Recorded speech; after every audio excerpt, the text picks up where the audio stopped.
In January of 1995, the Nevada Gaming Control Board's computer system flagged something unusual. A Keno machine in a Las Vegas casino had just paid out an extraordinary jackpot, the kind of jackpot that should have been statistically impossible. The player who won was not a lucky tourist. He was not a professional gambler with the system. He was a programmer, and he had not beaten the machine by being clever. He had beaten it because someone else, someone on the inside, had rewritten the rules. For more than 4 years, one man had access to every slot machine algorithm in the state of Nevada. He was trusted with the most sensitive code in the gambling industry. His job was to make sure the games were fair. His name was Ronald Dale Harris, and what he built, quietly, methodically, from inside the very institution designed to prevent exactly this, remains one of the most technically sophisticated insider attacks in the history of gambling. This is not a story about luck. This is a story about what happens when the person who writes the rules decides to break them. To understand what Ronald Harris did, you first have to understand what Las Vegas actually runs on. Strip away the chandeliers and the cocktails in the theater, and you find something far less glamorous: code. By the early 1990s, virtually every slot machine in Nevada operated on a microprocessor. At the heart of each machine was a chip called an EEPROM, erasable programmable read-only memory. This chip contained the random number generator, the RNG, the algorithm that determined every spin, every outcome, every jackpot. The RNG is exactly what it sounds like, a mathematical formula designed to produce unpredictable sequences of numbers at thousands of cycles per second. Every time a player presses spin, the machine captures the current number in the sequence and translates it into symbols on the reels. The result is random, or at least it should be. But here is the thing about computer-generated randomness that is absolutely central to everything that follows. It is not truly random. It cannot be. A computer is a deterministic machine. It follows instructions. Given the same starting conditions, it will always produce the same output. The way RNG algorithms simulate randomness is through something called the seed value. The seed is typically derived from the machine's internal clock, measured in microseconds. No human being can reliably time their button press to the nearest microsecond. The exact moment you press spin is, for all practical purposes, unpredictable. And so the outcome is, for all practical purposes, random. For all practical purposes. That qualifier is doing a lot of work in this story. In Nevada, these chips were not manufactured and distributed by the casinos themselves. That would be far too dangerous. Instead, they were regulated, tested, and certified by a state government agency, the Nevada Gaming Control Board. Before any chip could go inside a machine, it had to pass through the board's technical division. The board employed engineers whose job was to audit the chips, verify the RNG algorithms met state regulations, and ensure the games were statistically fair. These were not glamorous positions. They were deeply technical, relatively low profile, and trusted with extraordinary access. And in 1991, one of those trusted engineers was Ronald Dale Harris. He had the knowledge, he had the clearance, he had the tools, and he had an idea that would take him 4 years to fully execute. Harris was, by all available accounts, a competent and technically capable engineer. He had the credentials and the aptitude required for the position. He passed whatever background checks the board conducted. He was hired. He was given access. He was trusted. What made Harris unusual was not his background. It was the way he thought about systems. Where most people saw a slot machine as a game of chance, Harris saw something different. A program. A set of instructions. A series of inputs and outputs, all of which could, in theory, be understood, predicted, and exploited. As a gaming control engineer, Harris's primary responsibility was to analyze and test RNG chips submitted by manufacturers. He read the code, he ran the tests, he certified that the algorithms met the required standards of randomness, and in doing so, he developed a comprehensive understanding of how those algorithms worked, including their weaknesses. Harris had something no external analyst could have: the actual source code. He did not need to reverse engineer the algorithms through statistical analysis of millions of observed outcomes. He could read the formulas directly. He could model their behavior mathematically. He could identify, for specific implementations, the precise relationship between seed values and output sequences, and he concluded that certain chips he was responsible for certifying, had exploitable properties. The mathematical basis for this conclusion is worth understanding. Every RNG algorithm has what is called a period, the length of the sequence it produces before it begins to repeat. For a well-designed algorithm, this period is astronomically long, billions or trillions of values before any cycle becomes detectable. But the period is only one of several properties that determine how effectively an algorithm simulates randomness. The other critical property is the relationship between the seed and the output. In an ideal RNG implementation, knowing the seed would tell you nothing useful about the corresponding output without performing the full calculation. But not all implementations achieve this ideal. Some algorithms, when studied carefully, reveal patterns in their output that are not statistically random. Subtle correlations between certain seed values and certain categories of output that a sufficiently informed analyst could exploit. Harris identified these patterns, and he decided to exploit them. Understanding the vulnerability is one thing, exploiting it is another, and this is where Harris's scheme moved from theoretical analysis to practical crime. Harris did not attempt to exploit the RNG from the outside. That would have been too difficult, too imprecise, and far too conspicuous. Instead, he did something far more elegant and far more dangerous. He modified the chips themselves. As a gaming control engineer, Harris was authorized to handle ROM chips. He was expected to test them, analyze them, and in some cases reprogram them for evaluation purposes. His laboratory work was legitimate. His equipment was legitimate. His equipment was legitimate. His access was legitimate. What was not legitimate was what he was writing onto some of those chips. Harris embedded a hidden subroutine into certain room chips, a piece of code designed to introduce a predictable bias into the RNG output under specific conditions. The modification was surgical. It did not affect the normal operation of the machine. The games played out exactly as they should during testing, during routine inspections, under all normal circumstances. The hidden code only activated when the machine's internal conditions matched a specific trigger, a sequence that Harris's accomplices could initiate from the outside. And even then, the modification did not guarantee a jackpot on every spin. It simply shifted the probability distribution in a way that made certain high-value outcomes far more likely than the machine's official odds suggested. This is what made the scheme so technically sophisticated. Harris did not need the machine to always pay out. He just needed it to pay out more than it should in a way that accumulated into significant profit over time without any single win being so improbable that it triggered an automatic review. The modified chips were installed in machines. The operation began. And for a period of time that investigators would later estimate at more than 2 years, no one noticed anything at all. An insider attack is only as valuable as your ability to collect its profits without being caught. Harris understood this. He did not play the machines himself, at least not initially. That would have been reckless. Instead, he built a small, compartmentalized network of associates. The scheme worked as follows. Harris would identify which machines contained his modified chips. He would relay that information to his associates. The associates would enter casinos as ordinary players, anonymous, unremarkable, never tracking attention, and play the modified machines. The timing of their play was not random. Based on Harris's analysis of the RNG algorithm and the specific modification he had embedded, there was a window, a precise interval during which the machine's output was most likely to land on a high-value combination. His associates had to identify this window and act within it.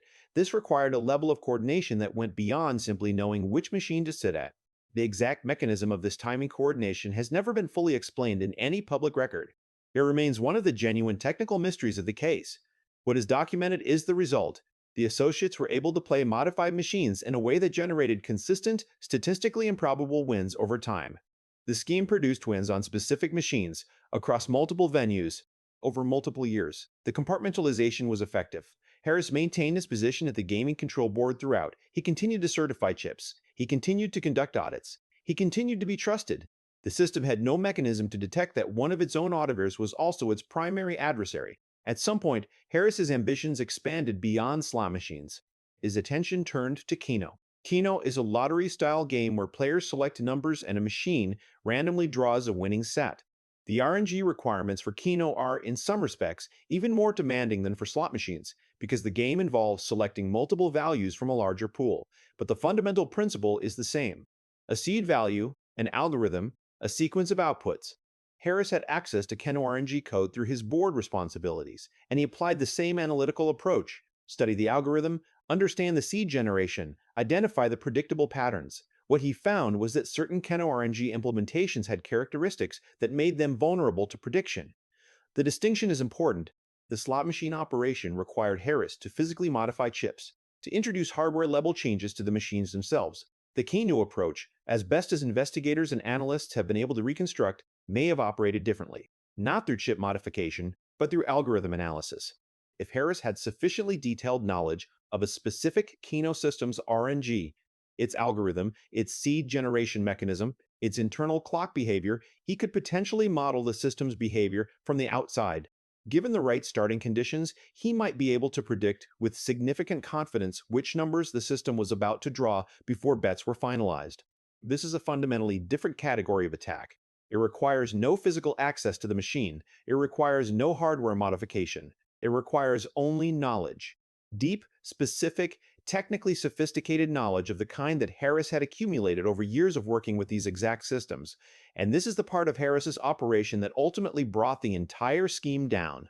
In January of 1995, Ronald Harris made a decision that deviated from the careful, methodical pattern of his entire operation. He sent an associate to Atlantic City, New Jersey. Atlantic City is not Las Vegas. The gaming regulatory environment is different. The oversight structure is different. The specific machines on the casino floors are different. And perhaps most importantly, the institutional knowledge base that Harris had spent 4 years developing in Nevada does not automatically transfer. Why he chose to expand the scheme outside Nevada, outside his area of authority, outside the territory where his access gave him any special advantage, is a question that investigators have asked repeatedly. The most plausible explanation is hubris. Harris had succeeded for so long, at such a high level of technical sophistication, without any sign of detection, that the normal caution a criminal operation requires may have given way to a sense of invulnerability.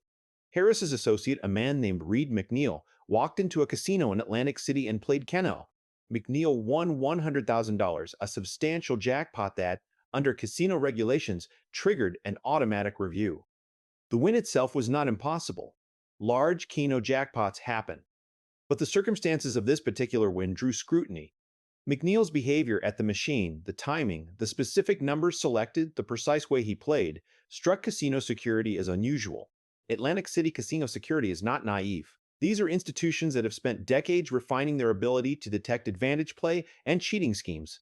When something does not look right, they have both the mandate and the resources to investigate. McNeil was detained by casino security. In the questioning that followed, investigators were not satisfied with his explanation for the win.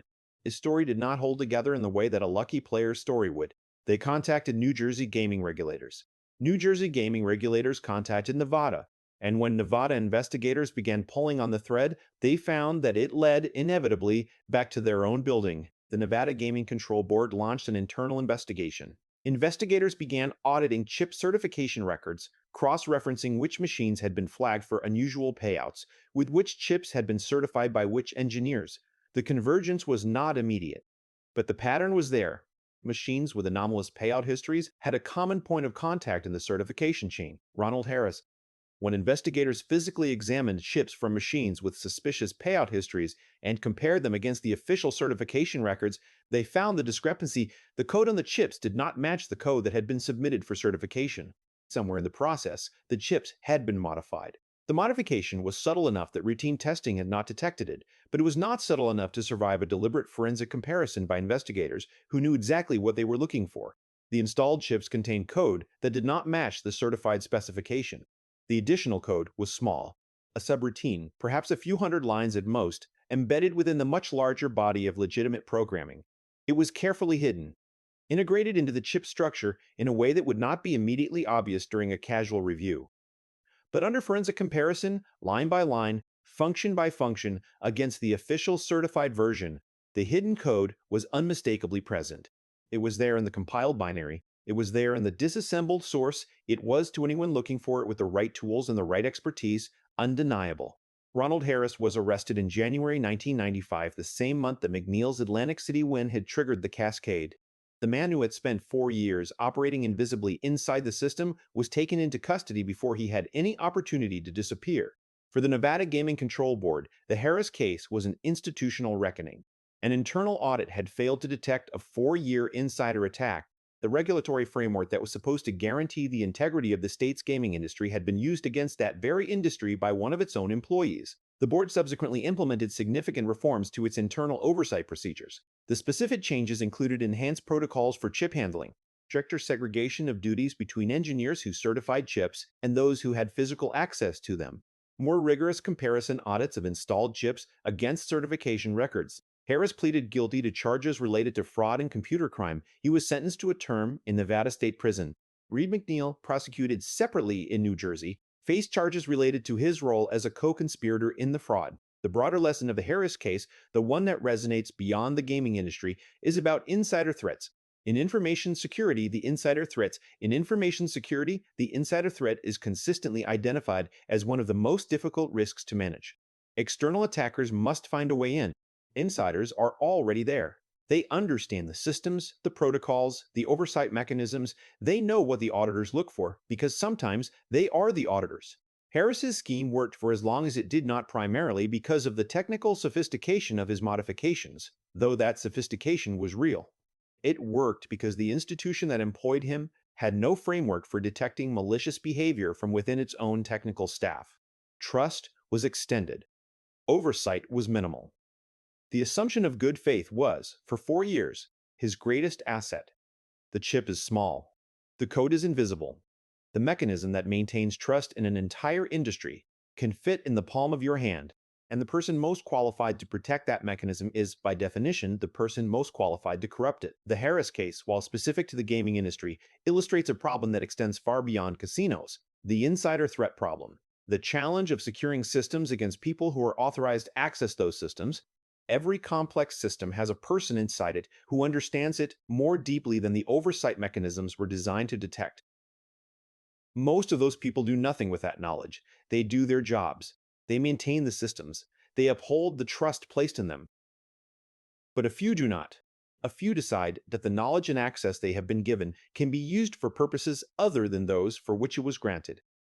And when they make that decision, when they act on it, with intelligence and care, the systems designed to protect against external threats often prove insufficient. Ronald Harris was not operating from the shadows. He was sitting at a government desk, 20 feet from the people who were supposed to be watching him. That is what made him so difficult to see. He was exactly where he was supposed to be, doing what he was supposed to be doing, using tools and access he was supposed to be doing, using tools and access he was supposed to have, until the moment when all that legitimate activity was being used for illegitimate purposes. The flaw, in the end, was not technical. The RNG modifications were sophisticated, the compartmentalization was effective, the statistical approach was sound. But the decision to go to Atlantic City to expand outside the territory where Harris's knowledge gave him an advantage was a strategic error that no amount of technical sophistication could compensate for. One link broke. The chain dissolved. A single act of overconfidence. Going to Atlantic City. Expanding beyond the territory where Harris's insider knowledge gave him any structural advantage.